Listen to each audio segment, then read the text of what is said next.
లూకా సువార్త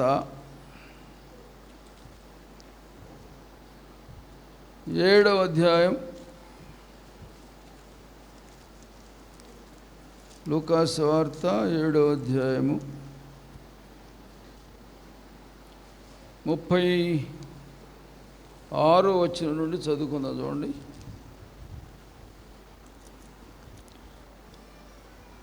లూకా సువార్త 7వ అధ్యాయం 36వ వచనం. పరిసయ్యులలో ఒకడు తనతో కూడా భోజనము చేయవలెనని ఆయనను అడిగాను.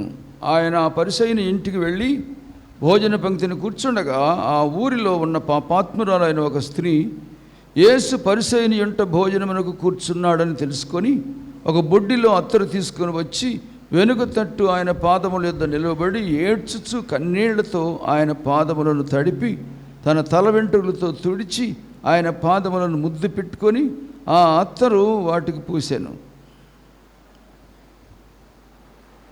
చూసారా?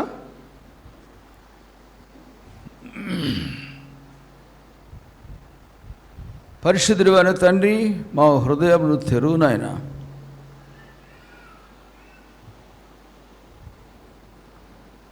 నీ మాటలు తగిన రీతిగా మాకు అర్థమయ్యేటట్లుగా గ్రహించుకోగలిగేటట్లుగా సహాయం ఇచ్చి అపాత్రుడు నన్ను కరుణించు.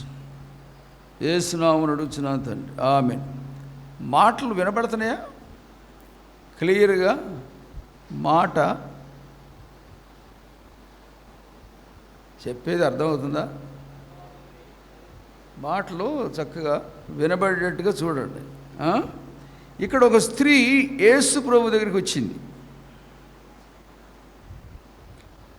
ఈ సమయం సందర్భం చాలా ప్రాముఖ్యమైనటువంటిది. ప్రియులారా, కూటాలు జరిగే దినాలు చాలా విలువైన దినాలు. మనం సరిగ్గా దాన్ని గ్రహించుకొని మన జీవితానికి సద్వినియోగం చేసుకోవాలి. టికెట్ కొనుక్కొని రిజర్వేషన్ చేసుకొని బండి వెళ్ళిపోయిన తర్వాత ప్లాట్ఫామ్కి వస్తే ఏమవుతుంది? చెప్పండి. టికెట్ కొనుక్కున్నాం, రిజర్వేషన్ ఉంది, కానీ టైంకి రాలేదు. దేవుని వాక్యం కూడా మనతో మాట్లాడుతున్నప్పుడు దాన్ని మనం సరిగ్గా సద్వినియోగం చేసుకోవాలి. ఆ సమయం అయిపోతే మనకు మళ్ళీ అలాంటి సమయాలు దొరకవు. ఇదిగో ఇదే అనుకూల సమయం. 2 కొరింథీ 6వ అధ్యాయం 2వ వచనం చూడండి. 2 కొరింథీ 6వ అధ్యాయము 2వ వచనం. అనుకూల సమయమందు మీ మొరను ఆలకించి తిని అని ఆయన చెప్తున్నాడు కదా. ఇదిగో ఇప్పుడే మిక్కిలి అనుకూలమైన సమయము, ఇదే రక్షణ దినం. దేవుని వాక్యం వినబడేటువంటి సమయం. ఆ దినములు చాలా ప్రాముఖ్యమైన దినాలు. ఒక్క క్షణంలో దేవుడిచ్చే అవకాశం పోగొట్టుకోవచ్చు. ఒక్క క్షణంలో దేవుని యొక్క కృపను సంపాదించుకోవచ్చు. మారు మనసు పొందినటువంటి వాళ్ళకి ఈ సంగతులు ఖచ్చితంగా తెలుస్తాయి. నేను చెప్తాను, ప్రభువు నాకు ఇచ్చిన తరుణము ఒకానొక సమయంలో ఇలాంటి స్థలంలో వాక్యం వినడానికి వెళ్ళినప్పుడు ఆయన మాటలు వినబడుతున్నాయి. దేవుని సేవకుడు మాట్లాడుతున్నాడు, ఇంగ్లీష్లో ఆయన బోధ చేస్తున్నాడు. ఖచ్చితంగా ఆ సమయమే దేవుని దయ వల్ల ఆ మాటలు నా హృదయానికి అన్వయించుకోవడానికి ప్రభువు నాకు సహాయం చేశాడు. ఆ సమయంలో నేను అలాగన నన్ను తగ్గించుకోకపోయినట్లయితే నేను మారుమనసు పొందేవాడిని కాదు. అప్పుడున్న పరిస్థితులు వేరు, ఇప్పుడున్న పరిస్థితులు వేరు. అప్పుడు అలాగ మారుమనసు పొందకపోతే ఇప్పుడు అసలు మారుమనసే పొందేవాడిని కాదు. నేను ఫెలోషిప్లో అప్పుడున్నటువంటి ఆ ప్రేమ, ఆ ఆత్మీయత ఇప్పుడు లేవు. ఇప్పుడున్నట్లుగా అప్పుడుంటే నేను మారుమనసు పొందేవాడే కాదు. ఆ సమయాన్ని వినియోగించుకొని మారు మనసు పొందడానికి ప్రభువు నాకు సహాయం చేశాడు. లేకపోతే నేను ఏమైపోయేవాడో, ఇలాంటి పరిశుద్ధమైన స్థలాల్లో నిలబడగలిగేవాడిని కాదు. కాలములు సమయములు దేవుని ఆధీనములో ఉన్నాయని వాక్యంలో వ్రాయబడి ఉంది పిల్లలు. కాలములను సమయములను ఆయన స్వాధీనమందు ఉంచుకున్నాడు. మనం వింటున్నాం, నేను బోధ చేస్తున్నాను, మీరు వింటున్నారు, ఇవన్నీ ఏర్పాట్లు చేశారు. దీని అంతటికి పైన దేవుని ఆత్మ క్రియ చేస్తున్నాడు. దేవుని ఆత్మ కంట్రోల్ చేస్తున్నాడు, కంట్రోల్లో నడిపిస్తున్నాడు. మనకై మనమే చేస్తున్నామని తలంచకూడదు, నాకై నేనే వచ్చానని తలంచకూడదు. నా తండ్రి ఒకరిని ఆకర్షిస్తేనే కానీ ఎవడు నా దగ్గరికి రాలేడు అన్నాడు. ఆ వాక్యం కదా, మీకు తెలుసు ఆ వాక్యం. దాని వెనుకున్న అర్థం ఏంటి? దాని వెనుకున్న అర్థం ఏంటి? మనం ఇక్కడికి వస్తున్నాము అంటే, వింటున్నాము అంటే దీని వెనుక దేవుని హస్తం ఉన్నది, దేవుని సంకల్పం ఉన్నది. మన హృదయములు మందముగా ఉండకూడదు, చురుకుగా దేవుని కార్యాలని గ్రహించుకోగలిగిన రీతిగా ఉండాలి. మనం ఇదిగో ఈ దినాలు శ్రమల దినాలని లోకమంతా, క్రైస్తవ సమాజం అంతా కూడా ఆయన శ్రమలను గూర్చి ధ్యానం చేసుకుంటున్నారు. మంచిదేది, ఒక రకంగా చాలా మంచిది. క్రిస్మస్ దినాల్లో ఆయన పుట్టుకను గురించి మనం ధ్యానం చేసుకుంటాం, పాటలు పాడుకుంటాం, క్రిస్మస్ ఆరాధనలు చేసుకుంటాం. అదొక రకమైనటువంటి ఆరాధన. ఇప్పుడు మనం ఆయన శ్రమలను, ఆయన మరణమును, ఆయన మన కొరకు చేసిన బలియాగమును జ్ఞాపకం చేసుకోవడానికి కూడా మనం ప్రాధాన్యత ఇవ్వాలి. అది చాలా శ్రేష్టమైంది, అది ఎంతో ఆశీర్వాదకరమైంది కూడా. ఈ దినాల్లో దేవుని యొక్క ఆత్మ మనుషుల మధ్య ఎంతో దగ్గరగా క్రియ చేస్తుంటాడు. ఎందుకంటే సిలువను గూర్చి వింటున్నప్పుడు మన హృదయము మెత్తబడుతుంది. శ్రమల దినాలు చాలా శ్రేష్టమైన దినాలు ప్రియులారా. ఈ దినాలు పోగొట్టుకోబాకండి. అవసరమైతే ఉపవాసం ఉండి కూడా మనం ప్రార్థన చేసుకుంటే, శరీరమును నలగగొట్టుకుంటే ఆత్మ బలం పొందుతుంది. శరీరం నలగొట్టుకుంటే ఆత్మ బలం పొందుతుంది. శరీరాన్ని బాగా తినడానికి, త్రాగడానికి కొంతమంది అనుకుంటారంట, ఈ బోధకులు బాగా తింటారండి ఇక్కడికి వచ్చి అనుకుంటారు కదా. లేదు లేదు బాబు, మాకేం తినటానికి కాదు, మేము మాకు తినాలని, అది తినాలి, ఇది తినాలని ఆశే లేదు అసలు. ఏదో తక్కువై కాదు, దేవుని ప్రేమ, దేవుని కృప, దేవుడు మాకిచ్చినటువంటి కృప ఇతరులకు కూడా దొరకాలి. ఒకే ఒక ఆశ, ఒకే ఒక ఆలోచన. సిలువను గూర్చిన వార్త నశించుచున్న వారికి వెర్రితనమే కానీ రక్షించబడేటువంటి వారికి అది దేవుని శక్తి అని బైబిల్లో వ్రాయబడినది. కనుక ఈ దినాలు చాలా విలువైన దినాలు. మనం జాగ్రత్తగా వినియోగించుకుంటే మనకు చాలా మేలుకరంగా ఉంటుంది. నేను చెప్తున్నాను, మా వాళ్ళకు కూడా చెప్పాను, ఊరికే అనవసరమైనటువంటి ప్రయాణాలు, విందులు, వినోదాలు, పెళ్ళిళ్ళు కూడా సాధారణంగా చేసుకోరు కదా. మన ప్రభువు సిలువలో వేలాడుతున్నాడు, శ్రమలు పడుతున్నాడు, దెబ్బలు తింటున్నాడు, అవమానములు భరిస్తున్నాడు, అన్యాయపు తీర్పును సహిస్తున్నాడు.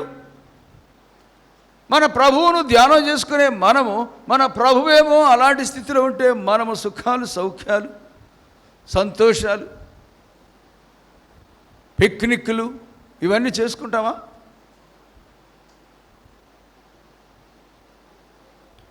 యేసుక్రీస్తు ప్రభువు ఒకానొక సమయంలో ఒక మనుషుని ఇంట, పరిసయ్యుని ఇంట భోజనానికి కూర్చున్నాడు. ఆ ఊరిలో ఒక పాపాత్మురాలు ఉన్నది. పాపాత్మురాలు ఆ ఊరందరికీ తెలుసు అన్నమాట. నేను నా చిన్నతనం నుంచి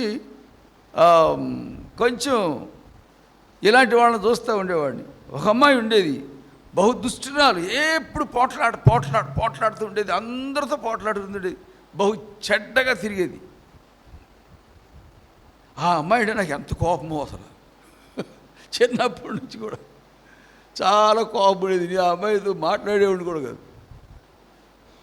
కానీ నేను మారుమనసు పొందిన తర్వాత ఆ అమ్మాయితో నెమ్మదిగా మంచిగా మాట్లాడాలని, విరోధులు ఉండకూడదని వాక్యాలు ఉంది కాబట్టి ఆ అమ్మాయితో మంచిగా మాట్లాడి ప్రభువుని గురించి చెప్పడం ప్రారంభించాను. ఏమండి, కొంతమంది ఉంటారు పాపానికి అలవాటు పడిపోయినటువంటి వాళ్ళు ఉంటారు. దేవుని వాక్యం తెలియక, దేవుని ప్రేమ తెలియక, యేసు ప్రభువు నీకు సిలువ వేస్తారు, ఇంకా కొద్ది దినాల్లో సిలువకి వెళ్తాడు ఆయన అనగా కొద్ది దినాల్లోనే యేసు ప్రభు ఎన్నోసార్లు ఆ గ్రామానికి వచ్చాడు, బోధ చేశాడు, సువార్త బోధించాడు. ఎంతోమంది వచ్చారు, వాక్యం విని మేలు పొందారు, మారు మనసు పొందారు. కానీ ఈ స్త్రీ మాత్రం ఎన్నడూ రాలేదు, కఠినురాలు. పాపం ఏం చేస్తే తెలిసినా మనుషుల్ని కఠినం చేస్తుంది. పాపం వలన కలుగు భ్రమ చేత మీలో ఎవడును కఠినపరచబడకుండానట్లు. నీ హృదయంలో పాపం ఉంటే, వ్యభిచారం దాగి ఉంటే నీ హృదయం కరగదు, నీ హృదయం కరగదు, పాషాణం అయిపోతుంది.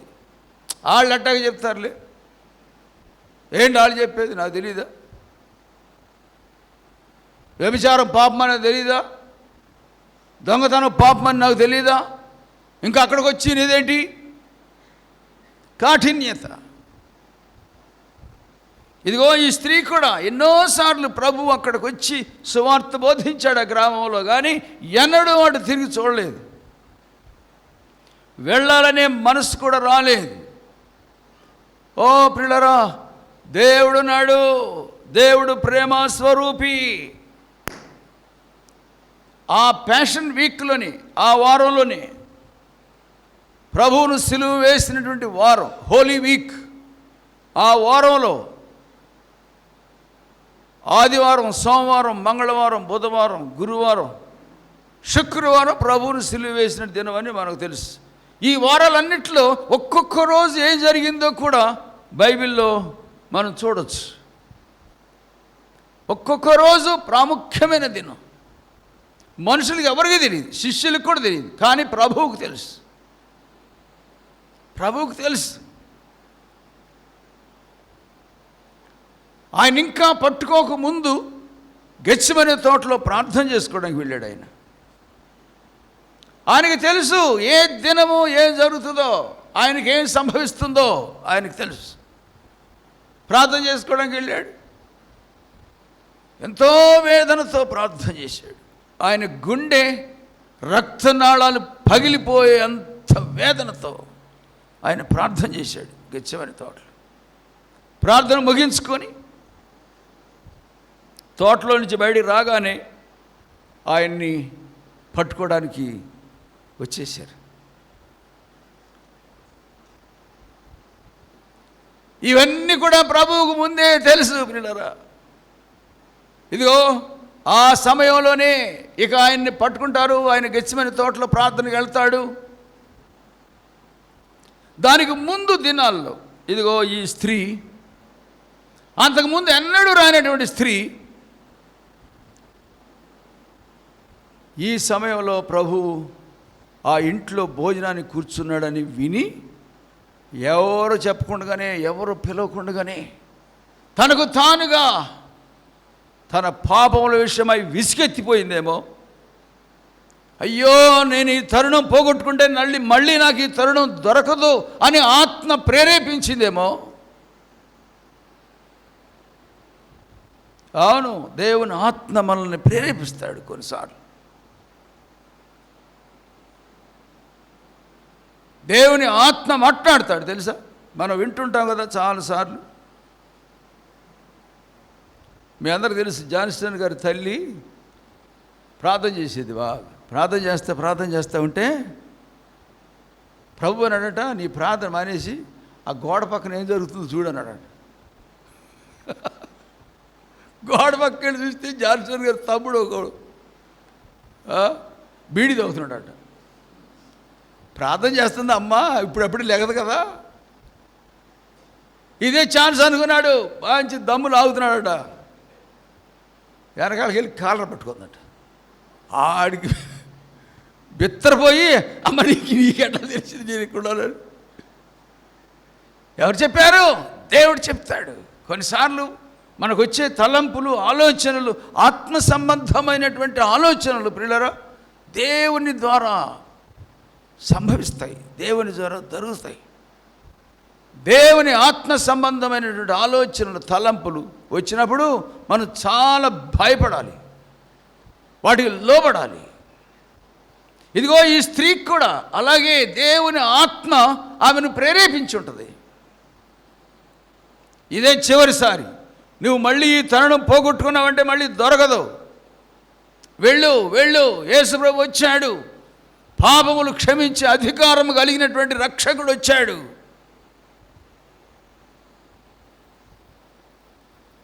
దేవుని ఆత్మ మాట్లాడుతున్నప్పుడు ప్రియులారా ఆమెకి తెలియకుండానే, అంటే ఆ సమయము, ఆ దినములు, ఆ తర్వాత ఏం జరగబోతుందో కూడా ఆమెకు తెలియదు. కానీ ఆత్మ ప్రేరేపించినప్పుడు ఆమె వచ్చింది.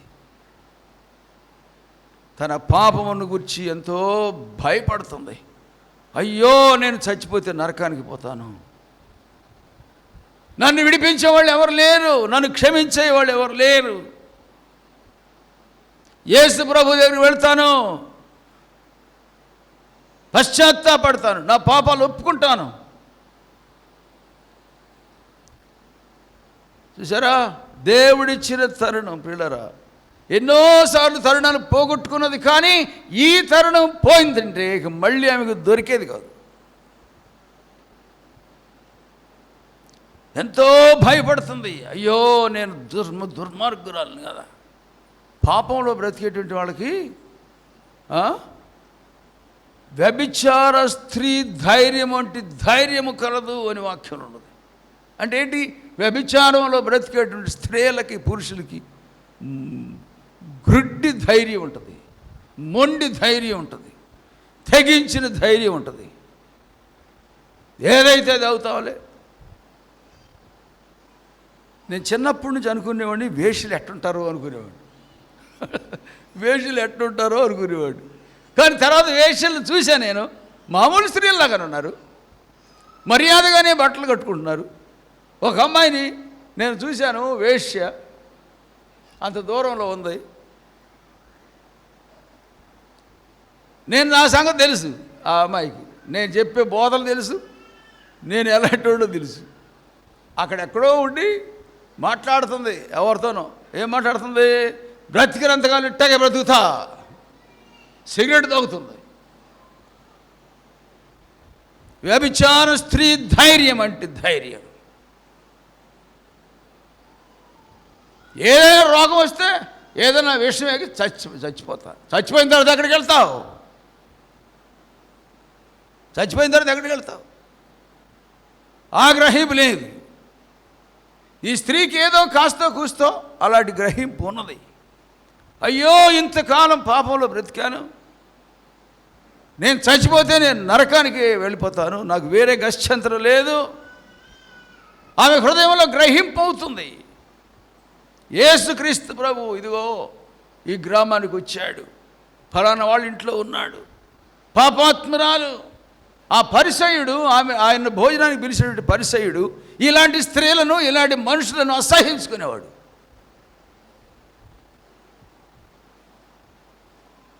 అందుకని ఇదిగో ఈ స్త్రీ ఎంతో భయపడుతూ, వణుక్కుంటూ, దుఃఖముతో, హృదయం పగిలినటువంటి స్థితిలో భయంగానే వచ్చి ఆ ఇంట్లో అడుగుపెట్టి ప్రభువు దగ్గరికి వచ్చింది.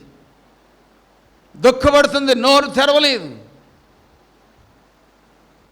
నోరు తెరవడానికి కూడా ధైర్యం లేదు ఆమెకి. ఎందుకు? తన స్థితి అంతా ప్రభువుకు తెలుసు. ఆయన మనిషిని ఆంతర్యమైనటువంటి వాడు. నీ పాపాలు ఒప్పుకోకపోతే నీకు ఆయనకు తెలియదు అనుకుంటున్నావా? తెలుసు. కానీ ఒప్పుకుంటే ప్రభు క్షమిస్తానన్నాడు.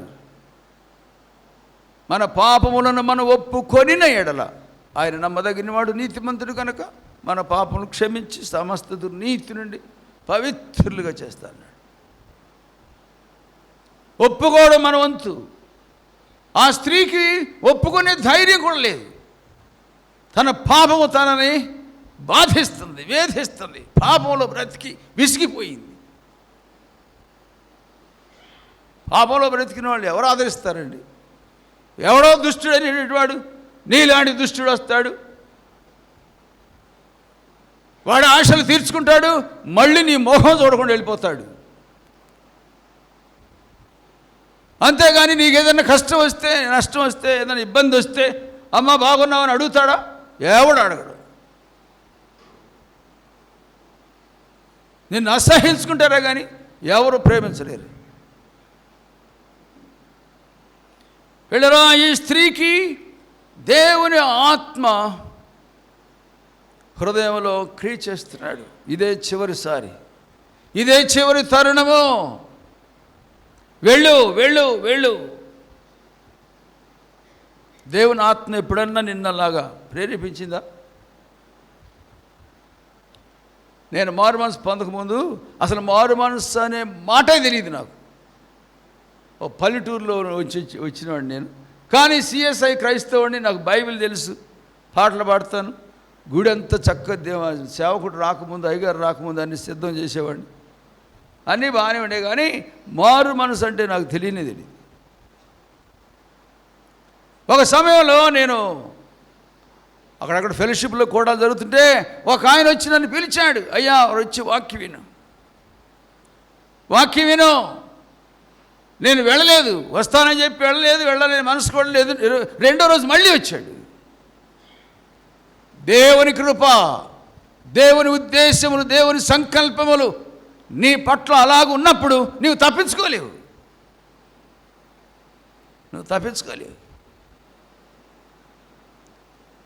అయ్యో, నేను ఆ సమయంలో మళ్ళీ రెండోసారి వచ్చినప్పుడు కూడా ఆయన నేను వెళ్ళకపోయినట్లయితే నా నాశనానికి నేనే ఉత్తరవాదిని అయ్యి ఉండేవాడిని. ఓ ప్రియులారా, ఇదిగో ఈ స్త్రీ కూడా దేవుని ఆత్మ ప్రేరేపించినప్పుడు దేవుని ఆత్మను త్రోసివేయలేక తగ్గించుకొని దుఃఖముతో, వేదనతో కుమిలి కుమిలి ఏడుస్తూ ఉన్నది. కళ్ళంట నీళ్లు కారిపోతున్నాయి, కానీ నోరు మాత్రం తెరవడానికి ఆమె సాహసించలేదు.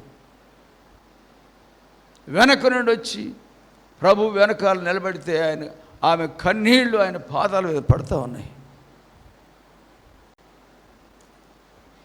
ఓ ప్రియులారా, ఎంత గొప్ప భాగ్యం! చివరి తరుణం అది. ఇక ఆ దినం అయిపోతే ప్రభు సిలువకు వెళ్ళిపోతాడు. ఆయన వెళ్ళిపోయిన తర్వాత మళ్ళీ ఆయన యెరూషలేముకు తిరిగి రాడు.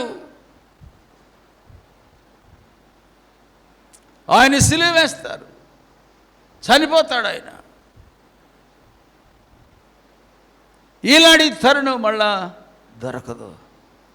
దేవుడిచ్చిన తరుణం. ప్రియులారా, మనం కూడా చాలాసార్లు దేవుడిచ్చే తరుణాలను పోగొట్టుకుంటాం. ప్రియులారా, గురిడ్డివాడు ప్రభు దారిని వెళ్తుంటే కేకలేశాడు కదా, యేసు యేసు యేసు దావీదు కుమారుడా, అయ్యా కరుణించు కరుణించు కరుణించు. యేసు ప్రభుని గురించి ఎన్నోసార్లు విన్నాడు అతను.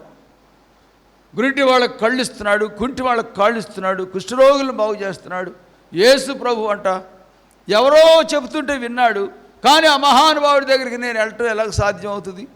నేను అసలే గురుడ్డోడి, నన్ను ఎవరు తీసుకెళ్ళేవాడు కూడా లేరు అనుకున్నాడు. తన హృదయంలో ప్రభువును గూర్చినటువంటి ఒక గ్రహింపు ఉన్నది అతని హృదయంలో. అకస్మాత్తుగా ఏమైంది? అతడు ఆశించిన రీతిగానే ప్రభువే అతను ముందుగా వెళుతున్నాడు. ఏమండి, అలాంటి అవకాశం వచ్చినప్పుడు ఎవరన్నా మౌనంగా ఉంటారా? ఎంత మాత్రం మౌనంగా ఉండలేరు.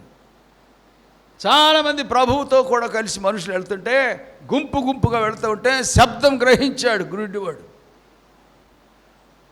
ఎవరో వెళ్తున్నట్టున్నారు. రాజకీయ నాయకుడు ఎవరన్నా, ముఖ్యమంత్రి వెళ్తున్నాడా, ఎమ్మెల్యేలు గారు వెళ్తున్నాడా, ఎవరన్నా ఆఫీసర్ వెళ్తున్నాడా?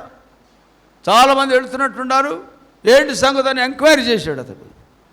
కళ్ళు కనపడకపోయినా కానీ చెవులు బాగా పనిచేస్తున్నాయి అన్నమాట. కొంతమందికి కళ్ళు కనపడవు, చెవులు వినపడవు. అది లేదు, ఇది లేదు. అలాంటి వాళ్ళకి ఎవరేం చేస్తారు? చెవులు వినబడుతున్నాయి. కొంచెం తెలివైనటువంటి వాడు, అయ్యా ఎవరు వెళ్తున్నారు, ఇటు యేసు ప్రభు వెళ్తున్నాడయ్యా, ఎవరో చెప్పారు. యేసు ప్రభు అనే మాట అతని చెవిని ఎప్పుడైతే పడిందో కేకలేయడం ప్రారంభించాడు. యేసు యేసు యేసు, దావీదు కుమారుడా యేసు, ఎంతో కాలంగా నిన్ను గురించి విని నేను ఆశపడ్డానయ్యా, నన్ను కరుణించయ్యా. మార్కు సువార్త 10వ అధ్యాయం చూడండి.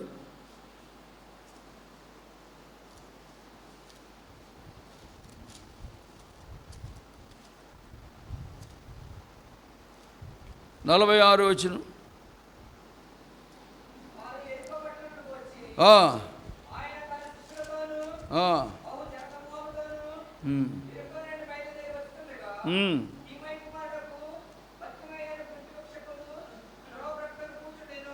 ఈయన నజరేయుడైన యేసు అని వాడు విని, దావీదు కుమారుడా యేసు నన్ను కరుణించమని కేకలు వేయ మొదలుపెట్టాడు.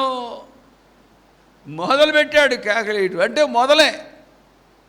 ఎన్నో కేకలు వేశాడు. యేసు యేసు, దావీదు కుమారుడా యేసు నన్ను కరుణించు, నేను గురిడ్డివాడిని అయ్యా, నా తల్లి ఎవరో నా తండ్రి ఎవరో వాళ్ళు ఎలాగుంటారో నాకు తెలియదయ్యా. అవును, దేవుని ఎరగని వాడు గురిడ్డివాడే. తల్లి తండ్రిని ఎరగనటువంటి వాడు గురిడ్డివాడు కాదా? నిన్ను సృష్టించినటువంటి దేవుడు ఎవరో నీకు తెలియకపోతే నువ్వు గురిడ్డివాడివి. నేను గురిడ్డివాడిని అనే గ్రహింపు అతనికి ఉన్నది. యేసు ప్రభు తప్ప నా కళ్ళు తెరవగలిగిన వాళ్ళు ఎవరు లేరనే గ్రహింపు అతనికి ఉన్నది. యేసు ప్రభు దగ్గరలో ఉండి ఆయన ముందు నుండి వెళుతున్నాడనే మాట వినగానే నోరు తెరిచాడు, కేకలేస్తున్నాడు.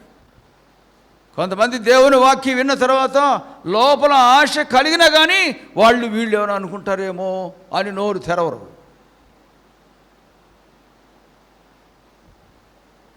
మనుషులు మనల్ని మంచోళ్ళు అనుకుంటారు కదా.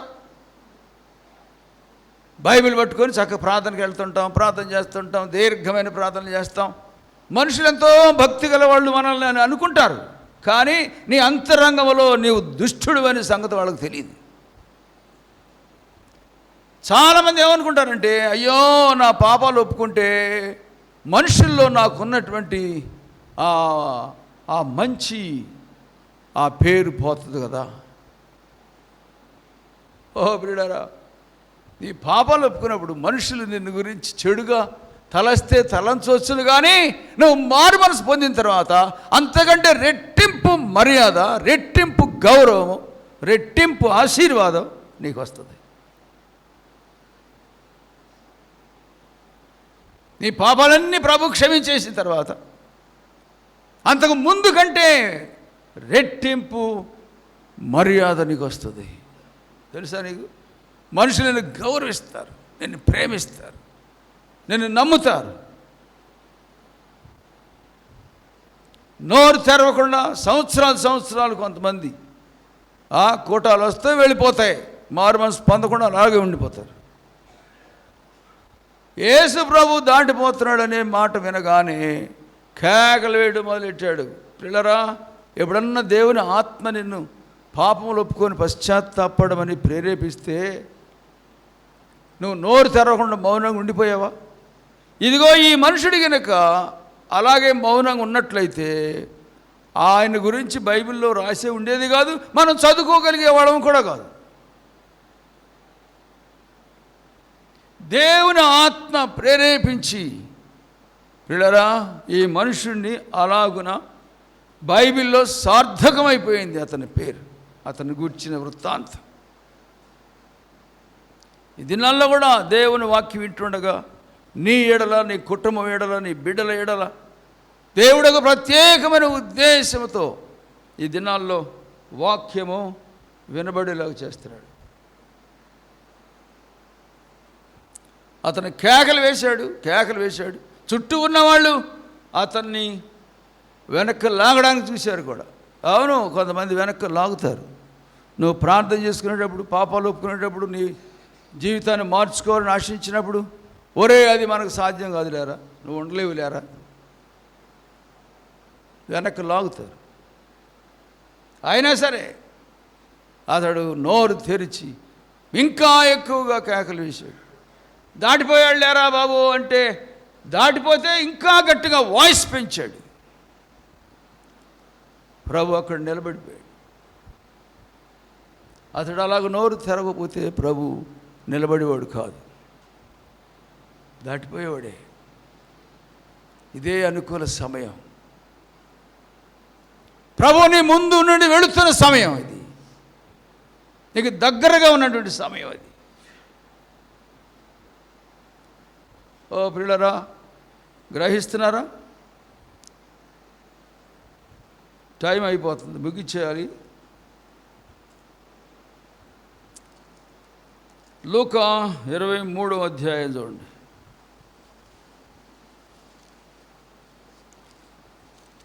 లూకా 23వ అధ్యాయం. ఇక్కడ మనము దేవుడిచ్చిన తరుణాన్ని వినియోగించుకున్నటువంటి ఒక మనుషుని చూస్తున్నాం చూడండి. 23వ అధ్యాయం 40 వచనం, 29వ వచనం కూడా చదువు. వేలాడవేయబడిన నేరస్తులలో ఒకడు ఆయనను దూషించుచు, నీవు క్రీస్తువు కదా, నిన్ను నీవు రక్షించుకొనుము, మమ్మను కూడా రక్షించమని చెప్పాను. చూసారా, ఇక్కడ ఒక మనుషుడు ప్రభువుతో కూడా సిలువ వేయబడిన మనుషుడిని చూస్తున్నాం. యేసు ప్రభుతో ఇంకా ఆయన కాకుండా ఇద్దరు బందిపోటు దొంగలను సిలువ వేశారు.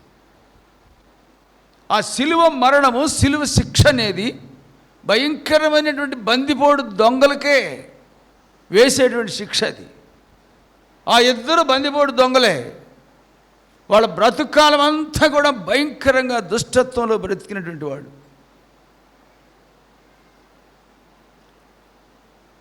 మన సహవాసంలో ఆ స్టోట్పురంలో ఎంతోమంది బందిపోటు దొంగలు మారు మనసు పొందారు. బందిపోటు దొంగలు అంటే ఎలాగుంటుందో తెలిసిన మీకు? ఆ చీరాలకి బాపట్లకి మధ్యలో కొంత దూరం, కొద్ది దూరమే. నూజివీడికి మాదిరి మైలవరం ఎంత దూరం ఉందో అంత ఉంటుందేమో, మరి అంత కూడా ఉండదు అనుకుంటా, ఇంకా దగ్గరే. కానీ అది హైవే.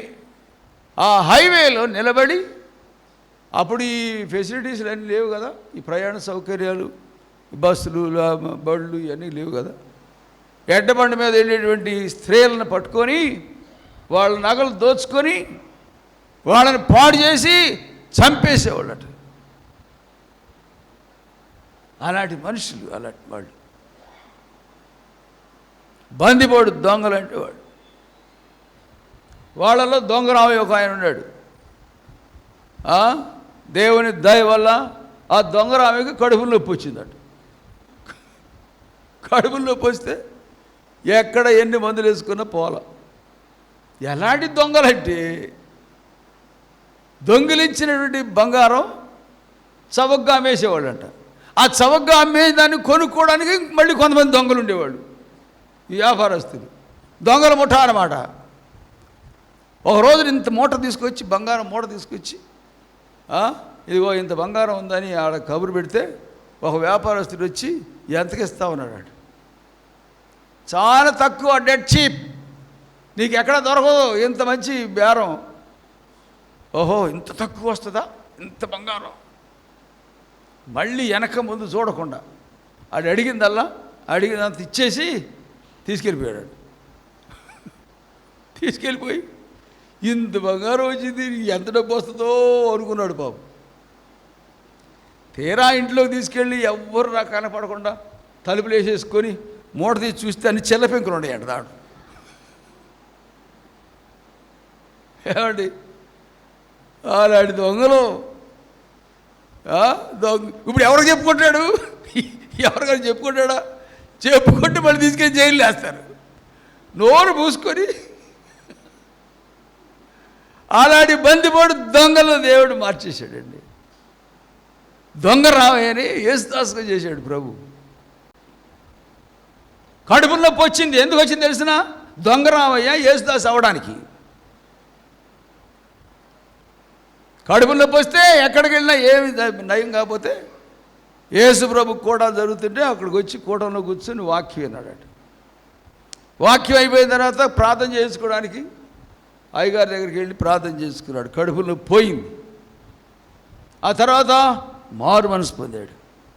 మారు మనసు పొంది దొంగతనాలు మానేశాడు. పోలీస్ రికార్డుల్లో ఆయనకు ఉన్నటువంటి ఆ రికార్డులో ఉన్న పేరు కూడా పోలీసులు కొట్టేసేశారు.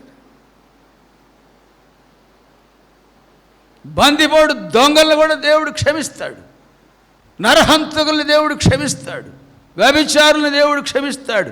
అంతటా అందరూ మారు మనసు పొందాలి. నువ్వు ఎలాంటి పాపివైనా సరే, ఎలాంటి దుర్మార్గుడు అయినా సరే, అయ్యో నన్ను ఎవరు క్షమించలేరు, నా పాపములు చెప్పుకోవడానికి సిగ్గు. కొంతమంది యొక్క పాపాలు చెప్పుకోవడానికి సిగ్గు అయిపోతాయి కనుక నోరు తెరవలేరు. అయినా సరే నేను ఒప్పుకోవాలి.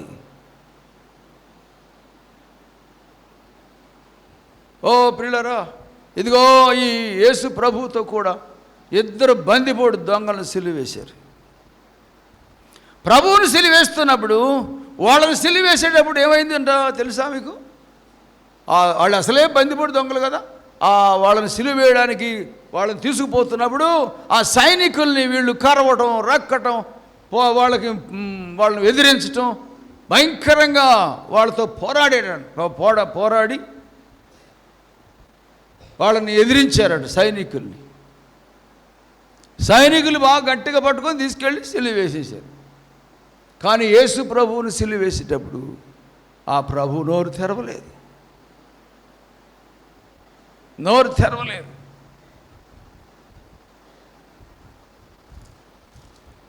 యెషయా గ్రంథం 53వ అధ్యాయం చూడండి, 5వ వచనం. మన అతిక్రమ క్రియలను బట్టి అతడు గాయపరచబడెను, మన దోషములను బట్టి నలుగగొట్టబడెను, మన సమాధానార్థమైన శిక్ష అతను మీద పడెను.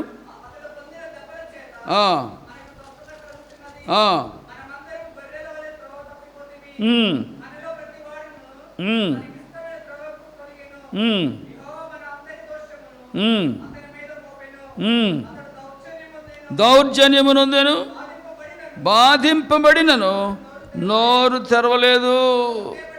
వధకు తేబడు గొర్రెయు, బొచ్చు కత్తిరించువాని ఎదుటి గొర్రె పిల్లయు మౌనముగా ఉండునట్లు అతడు నోరు తెరవలేదు. అన్యాయపు తీర్పు నొందినవాడై అతడు కొనిపోబడెను. చూసారా? అన్యాయపు తీర్పు, అన్యాయపు కేసు ఆయన మీద మోపారు. ఈయన ఇలాగ చేశాడండి, అలాగ చేశాడు. ఏం చేశాడు? దొంగతనం చేశాడా? అబద్ధం ఆడాడా? ఎవరైనా కొట్టాడా? హత్య చేశాడా? ఏమి చేయలేదు. వధకు తేబడు గొర్రెయు, బొచ్చు కత్తిరించు అని ఎదుటి గొర్రె పిల్లయు మౌనముగా ఉండినట్లుగా ఆయన నోరు తెరవలేదు. ఎన్నో అడిగారు, నువ్వు ఇలాగ చేసావా, అలాగ చేసావా, మాట్లాడలేదు ప్రభు. ఒక పాయింట్ ఏంటంటే, ప్రభువుకు తీర్పు తీర్చిన పిలాతుకి ప్రభు ఎడల సాఫ్ట్ కార్నర్ ఉంది, ప్రభు ఎడల మంచి మనసు ఉంది.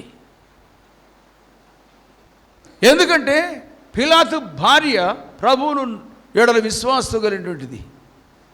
ఆమెకు కలలు వచ్చిందట, ప్రభువును బాధిస్తే భయంకర శిక్ష వస్తుందని ఆమెకు కలలో దేవుడు మాట్లాడితే ఆమె భార్య పిలాతుతో చెప్పిందట, నువ్వు ఆ నీతిమంతుడి జోలికి పోవద్దు.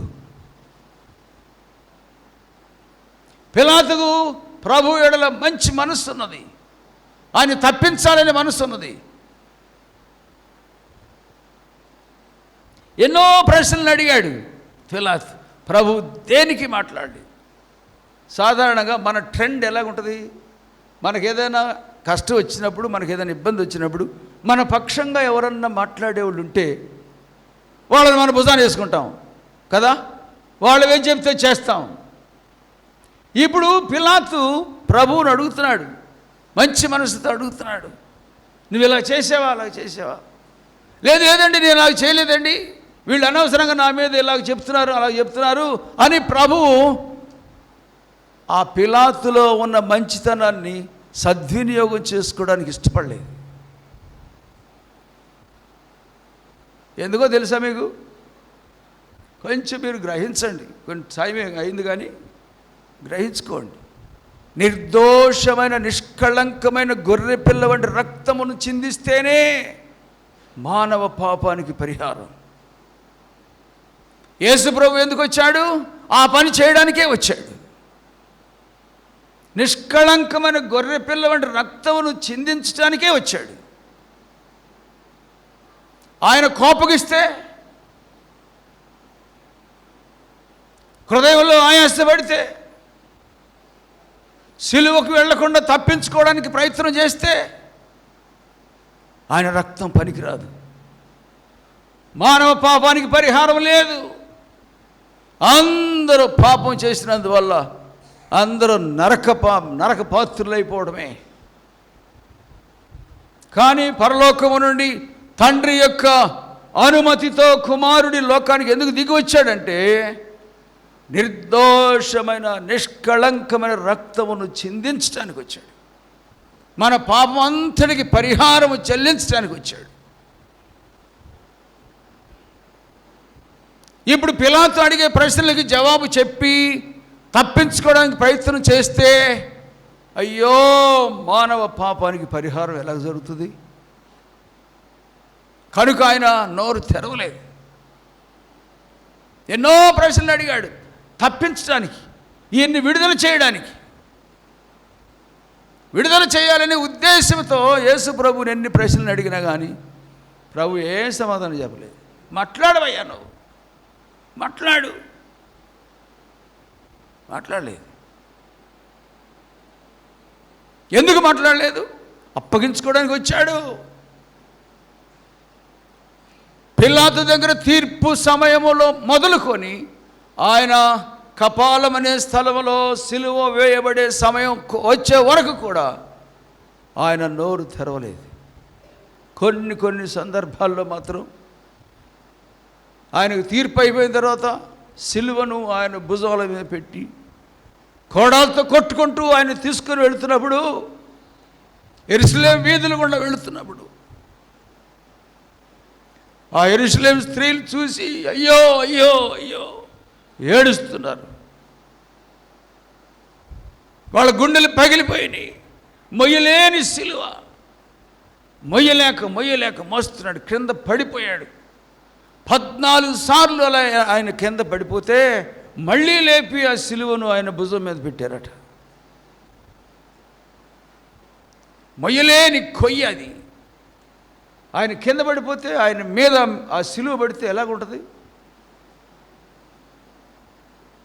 అలాంటి బాధ సహించుకుంటూ ఓర్చుకుంటూ వెళ్ళి ఆ కపాలం అనే స్థలంలో సిలువ వేయబడ్డాడు. ఆయన కాళ్ళు చేతులు లాగి, 2 చేతుల్లో 2 మేకులు, 2 కాళ్ళు కలిపి ఒకటే మేకు కొట్టారు. ఇదంతా కూడా అంతకు ముందే సిలువ వేయబడి ఉన్నటువంటి ఆ 2 దొంగలు చూస్తున్నారు. అరే, మనల్ని సిలువ వేసినప్పుడు మనం సైనికుల్ని భయంకరంగా ఎదిరించాం, వాళ్ళని భయంకరంగా కరిశాం, తప్పించుకోవడానికి ప్రయత్నం చేశాం. కానీ ఈయన ఏమీ మాట్లాడకుండా వదకు తేబడిన గొర్రెలాగా మౌనంగా ఉన్నాడే. ఇద్దరు చూస్తున్నారు. ఇద్దరు చూసింది ఒకటే దృశ్యం. యేసు ప్రభువును కూడా సిలువ వేశారు. సిలువ వేసిన తర్వాత ఎడమవైపున దొంగ ఏమంటున్నాడు తెలుసా? నువ్వు దేవుడిని అన్నావు, దేవుని కుమారుడిని అన్నావు, నువ్వు కూడా దిగరాదా, మమ్మల్ని కూడా దింపరాదా? గురిడ్డివాడు,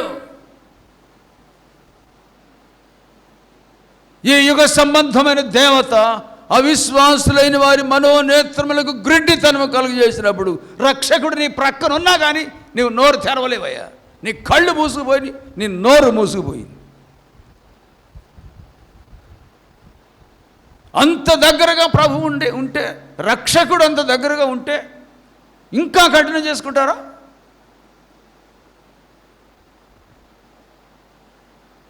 నువ్వు దేవుడు అన్నావు, దేవుని కుమారుడు అన్నావు. నువ్వు తప్పి నువ్వు దిగరాదా, మమ్మల్ని కూడా దింపరాదా? మళ్ళీ వెళ్ళి మేము దుర్మార్గంగా బందిపోటు దొంగల్లాగా ఇంకా పాపంలో బ్రతుకుతాం. ఇలాంటి పరిస్థితుల్లో కూడా ఆ మనుషుడి హృదయం తెరవలేదు. అతడు ఆ మాట అన్నప్పుడు పిల్లరా, కుడి వైపున దొంగ ఉన్నాడు. అయితే రెండవ వాడిని గద్దిస్తున్నాడు. అబ్బాయి, అరే మనం బందిపోడు దొంగలరా, బాల్యం నుండి భయంకరమైన దుష్టత్వంలో బ్రతికినటువంటి వాళ్ళవరా, ఈ శిక్ష మనకు తగిందే, ఈ సిలువ మనకు తగిందే, ఈ దెబ్బలు, ఈ అవమానములు, ఈ సిలువ మనకు తగిందే. కానీ ఆయన అలాంటివాడు కాదు, ఆయన మనలాంటివాడు కాడు. ఆయన ఏ పాపం చేయలేదు, జన్మ పాపం లేనివాడు, కర్మ పాపం లేనివాడు, బాల్యము నుండి కూడా అల్లరి చిల్లరగా తిరిగినవాడు కాడు. తల్లిదండ్రులకు లోబడి జీవించాడు. మనకైతే ఇది న్యాయమే, ఆయన అయితే ఏ పాపం చేయలేదు. తర్వాత ఏమన్నాడు? నీవు అదే శిక్షా విధిలో ఉన్నావు గనక దేవునికి భయపడవా?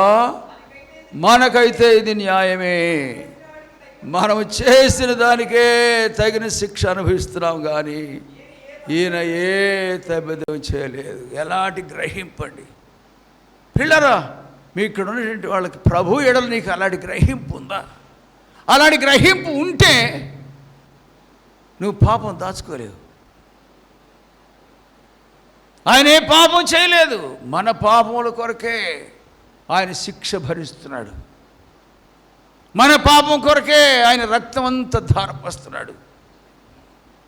నోరు మూసుకో, నువ్వు అలాగ మాట్లాడద్దు, హృదయాన్ని కఠినం చేసుకోవద్దు. మనకైతే ఇది న్యాయమే గ్రహించుకున్నాడు. అది చివరి సమయం, చివరి గడియ. ఇక కాసేపుడికి ప్రాణం విడిచేస్తారు. అలాంటి సమయంలో పిల్లరా, చివరిగా శ్వాస అతి కష్టం మీద పీల్చుకొని ప్రభు వైపు తిరిగి, యేసు నీవు నీ రాజ్యంతో కూడా వచ్చేటప్పుడు నన్ను జ్ఞాపకం చేసుకో. చివరి సమయము, చివరి గడియ, చివరి అవకాశము. ఓ పిల్లరా, దేవాది దేవుడు, రాజాధిరాజు, నా యొద్దకు వచ్చేవాడిని ఎంత మాత్రం త్రోసివేయని చెప్పిన దేవుడు, మాట తప్పేవాడు కానే కాడు. అంతటా అందరూ మారు మనసు పొందాలి. సకల శరీరులు దేవుని రక్షణ చూడాలి. నువ్వు దొంగవో, వ్యభిచారివో, నరహంతకుడువో, ఎలాంటి దుష్టుడువైనా, దుర్మార్గుడువైనా నువ్వు మారు మనసు పొందాలి. నువ్వు దేవుని రాజ్యాన్ని స్వతంత్రించుకోవాలి. దేవుడు మనల్ని సృష్టించాడు, నరకం కొరకు కాదు మనల్ని సృష్టించింది, ఆయన రాజ్యమును స్వతంత్రించుకోవాలని. నువ్వు పాపంలో పడిపోయావు, పాపము సైతాను నిన్ను ఈడ్చుకుపోయాడు. అయినా కానీ నీ పాపములన్నీ క్షమించి ఆయన రాజ్యానికి వారసులుగా, వారసురాలుగా చేయడానికి ప్రభు ఆశపడుతున్నాడు. చివరి తరుణమును వినియోగించుకొని, యేసు నీ రాజ్యముతో వచ్చేటప్పుడు నన్ను కూడా జ్ఞాపకం చేసుకోయ్యా. నువ్వు సామాన్యమైన మనుషుడు కాదు, నువ్వు నిజముగా దేవుని కుమారుడవు. నువ్వు పరలోకానికి వెళ్తావు, మళ్ళీ తిరిగి వస్తావు. నువ్వు తిరిగి వచ్చేటప్పుడు నన్ను జ్ఞాపకం చేసుకో. ప్రభు మళ్ళా వస్తాడు. పరలోకములో ఆయన దూతలతో కూడా దిగి వస్తాడు. ఎడమ వైపున మేకలను, కుడివైపున గొర్రెలను వేరు చేస్తాడు. ఈ సంగతి అంతా కూడా ఇదిగో ఈ కుడివైపున దొంగకు అర్థమైపోయింది. చివరిసారిగా అంటున్నాడు, యేసు నీ రాజ్యంతో వచ్చాడు, నన్ను జ్ఞాపకం చేసుకో. ఇంతకాలం పాపంలో బ్రతికాడు, ఇంతకాలం బందిపోడు దొంగగా బ్రతికాడు. ఎంతమంది ప్రాణాలు తీశాడో, ఎంతమందికి అన్యాయం చేశాడో, ఎంతమందిని, ఎన్ని కుటుంబాలను పాడు చేశాడో నాకు తెలియదు. కానీ చివరిలో గ్రహింపు కలిగి ఒక చిన్న ప్రార్థన చేసుకున్నాడు. వెంటనే అక్కడికక్కడే ప్రభు అతని ప్రార్థన విన్నాడు, అంగీకరించాడు, అతన్ని క్షమించేశాడు. నేడే నీవు నాతో కూడా పరదైసులో ఉంటావు. ఓ ప్రియులరా, గ్రహిస్తున్నారా? అర్థమవుతుందా? ఏమన్నా నీ హృదయం ఇంకా పాషాణం అయిపోయిందా? చివరి ఘడియలో పాపాత్మురాలు ప్రభు దగ్గరికి వచ్చింది. ప్రభు ఆమె కన్నీరు చూశాడు, ఆమె దుఃఖాన్ని చూశాడు, ఆమె గ్రహింపును చూశాడు. తన పాప విషయమై వెక్కి వెక్కి వెక్కి వెక్కి ఏడ్చింది. ప్రభు అన్నాడు, ఈమె నన్ను విస్తారముగా ప్రేమించింది కనుక ఈమె విస్తారమైన పాపాలు క్షమిస్తున్నాడు. ఆ గురుడివాడు మరీ మరీ ఎక్కువ కేకలేసినప్పుడు ప్రభు నిలబడి అతన్ని పిలిచి అతను ఆశించిన రీతిగా అతని కన్నులు తెరిచాడు.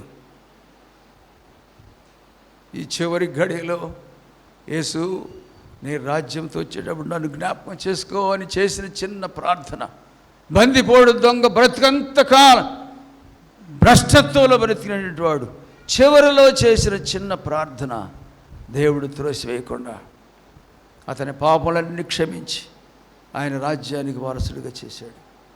ఇదిగో ఇదే అనుకూల సమయం, ఇదే రక్షణ దినం.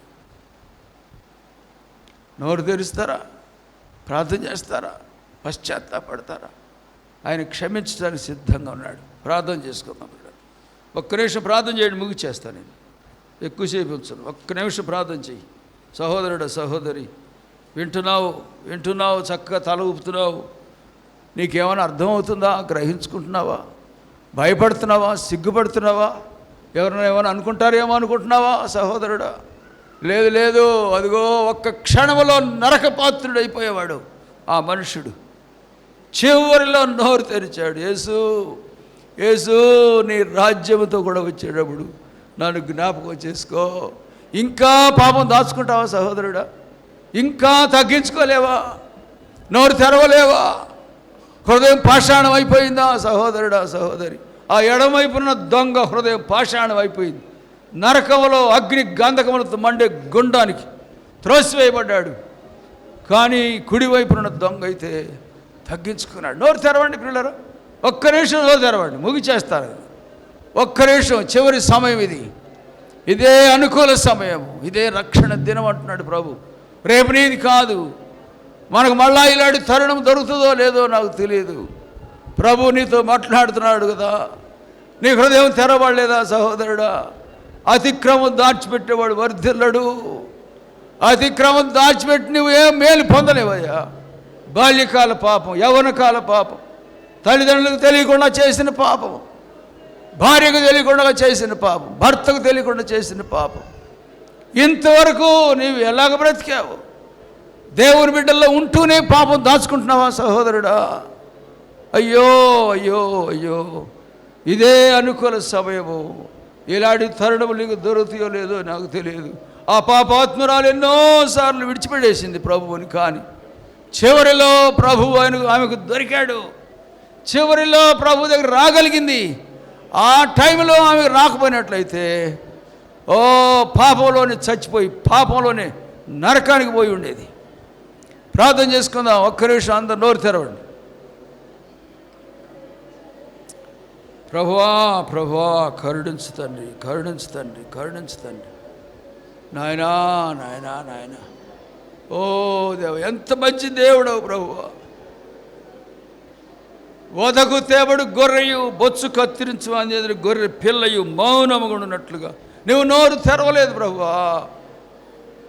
నువ్వు నోరు తెరిస్తే, నువ్వు తప్పించుకోవడానికి ప్రయత్నం చేస్తే, అయ్యో ఈ లోకానికి రక్షణ ఎక్కడది ప్రభువా. నాయనా, నాయనా, ఎవరు నశించిపోవడం నీకు ఇష్టం లేదు. అంతటా అందరూ మారు మనసు పొందాలని చెప్పావు నాయనా. సకల శరీరులు దేవుని రక్షణ చూస్తారన్నావు ప్రభువా. ఓ దేవా, ఎవరిని విడిచిపెట్టవద్దు ప్రభువా, ఎవరిని విడిచిపెట్టదు ప్రభువా. ఎవరు నోరు తెరవకుండా మౌనంగా ఉండనివద్దు ప్రభువా. ఓ దేవా, దేవా, దేవా, నువ్వు ఇంకా సమీపంలో ఉండగానే, ఇంకా దగ్గరగా ఉండగానే ప్రభువా, ఓ తండ్రి, తండ్రి, తండ్రి, కరుణించవా, కరుణించవా. కరుణించవా ప్రభువా. నాయనా అతిక్రమం దాచిపెట్టి మేము ఎలాగ వర్ధిల్లుతాం నాయన, కుటుంబాల్లో ఎలాగ వర్ధిల్లుతాం, బిడ్డలు ఎలాగ వర్ధిల్లుతారు ప్రభువా, నిజమైన సంతోష సమాధానం ఎలా వస్తాయి ప్రభువా. అతిక్రమం దాచిపెట్టేవాడు వర్ధిల్లడన్నావు కదా నాయన. నాయనా ఒప్పుకొని విడిచిపెట్టేవాడు కనికరం పొందుతాడన్నావు. ఒప్పుకొని విడిచిపెట్టేడు చేయను ఆయన, నీ రక్తధారలు పడనేము ప్రభువా. నాయనా సిలువలో వేలాడుచున్న యేసయ్య, నీ రక్తధారలు ఒక్కొక్కరమే పడనేమో తండ్రి, పడనేము తండ్రి, పడనేము తండ్రి, పడనేము తండ్రి. ఓ యేసు, యేసు దావీదు కుమారుడా, నువ్వు దాటిపోవద్దు నాయన, దాటిపోవద్దు నాయన, దాటిపోవద్దు నాయన. యేసు, యేసు, యేసు ఆ గురుడ్డివాని కేకలు నువ్వు త్రోసివేయలేదు కదా, ఆ భిక్షగాడి కేకలు త్రోసివేయలేదు కదా ప్రభువా. ప్రభువా మా ప్రార్థన కూడా ఆలకించు నాయన, మా ప్రార్థన ఆలకించు తండ్రి. ఓ పాపాత్మురాని దుఃఖం చూశావు, ఆమె నోరు తెరవకపోయినా ఓ ఆమె పాపమంతా కూడా దుఃఖముతో కన్నీళ్లతో కుమ్మరించింది ప్రభువా. ప్రభువా దేవా, నీవు ఆమెను త్రోసివేయలేదు నాయన, నువ్వు విస్తారముగా ప్రేమించింది కనుక ఈమె విస్తారమైన పాపములు క్షమించబడి అన్నావే.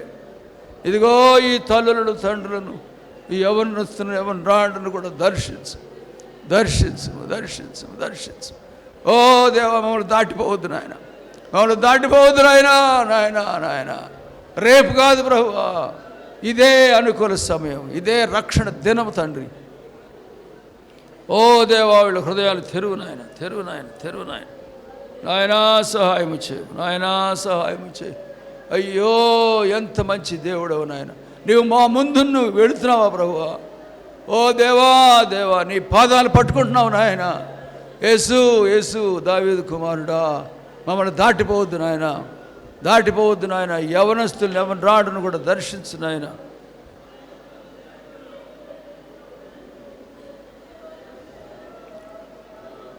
ఓ ప్రభువా, ప్రభువా సహాయించు, ప్రభువా సహాయించు, ప్రభువా సహాయించు, ప్రభువా సహాయించు నాయన. మా హృదయములు ప్రభువా మూతబడిపోనివద్దు నాయన, మూతబడనివద్దు నాయన, మూతబడనివద్దు నాయన. ఎండిపోయినా ప్రభువా, మా హృదయాలు ఎండిపోయినాయా ప్రభువా. ప్రభువా కరుణించు, ప్రభువా కరుణించు. భిక్షగాడి కేకలు నీవు త్రోసివేయలేదే. ఓ యేసు, యేసు, యేసు దావీదు కుమారుడా, కరుణించు తండ్రి, కరుణించు తండ్రి, కరుణించు తండ్రి. తండ్రి దేవ, మాకు ఇంకా ఎన్ని తరుణాలు ఉన్నాయో మాకు తెలియదు నాయనా, నాయనా, నాయనా సహాయం ఇచ్చి. మహాపరిశుద్ధుడైన తండ్రి, ప్రేమ కలిగిన ప్రభువా, వధకు తేబడు గొర్రెయు బొచ్చు కత్తిరించు అని ఎదురు గొర్రె పిల్లయు మౌనముగున్నట్లుగా ఆయన నోరు తెరవలేదని నీ వాక్యంలో ఉన్నది ప్రభువా. నీవు మా కొరకు, నా కొరకు నాయన నీ రక్తమంతా ధారపోసావు తండ్రి. నీవు తప్పించుకోవడానికి నాయన ఆశించలేదు ప్రభువా, అప్పగించుకోవడానికే సిద్ధపడ్డావు నాయన. సిలువేమో, సిలువేమో, సిలువేమని కేకలు వేసినప్పుడు కూడా నీవు కోపగించుకోలేదు ప్రభువా. నాయనా నీవు కోపగించుకొని ఉంటే నాయన మాకు ఈ రక్షణ వచ్చేది కాదు ప్రభువా. ఓ ఎంత ప్రేమ, ఎంత జాలి, ఎంత కనికరం ప్రభువా. ఓ దేవా నీకు వందనములు, వందనములు. సిలువలో వేలాడుచున్న యేసయ్యా నీకు వందనములు. నీ రక్తధారలు నాయనా నా మీద, మా అందరి మీద పడనిమ్ము తండ్రి. నీ రక్తధారలు పడనిమ్ము తండ్రి, పడనిమ్ము తండ్రి. ఇదిగో నా రక్తం అని చెప్పిన దేవుడు, నీ రక్తధారలు ఒక్కొక్కరి మీద పడనిమ్ము. ఎవరెవరు నిజంగా వాళ్ళ బలహీనతల విధేయతలు ఒప్పుకొని నాయనా ప్రార్థన చేసుకుంటున్నారో నీ రక్తధారలు ఒక్కొక్కరి మీద పడనిమ్ము. నీ రక్తం త్రొక్కివేసుకోవడానికి కాదు ప్రభువా నాయనా, మమ్మల్ని మేము కడుక్కోవడానికి తండ్రి. మా హృదయాలు కడుగు నాయన, కడుగు నాయన, కడుగు నాయన. ప్రభువా సహాయం చేయి, ప్రభువా సహాయం చేయి. ఓ గొప్ప దేవా కరుణించు, కృపచు, సహాయం చేసి నడిపించు. నీ వాక్యమునకు ముద్ర వేయి. యేసునామమున అడుగుచున్నాను తండ్రి, ఆమేన్. మన తండ్రి అయిన దేవుని ప్రేమ, కుమారుని కృప, పరిశుద్ధాత్మ సహవాసం మనకును ప్రభువును ప్రేమించి సేవించే బిడ్డలందరికీ సదాకాలం తోడే నడిపించును గాక. ఆమేన్.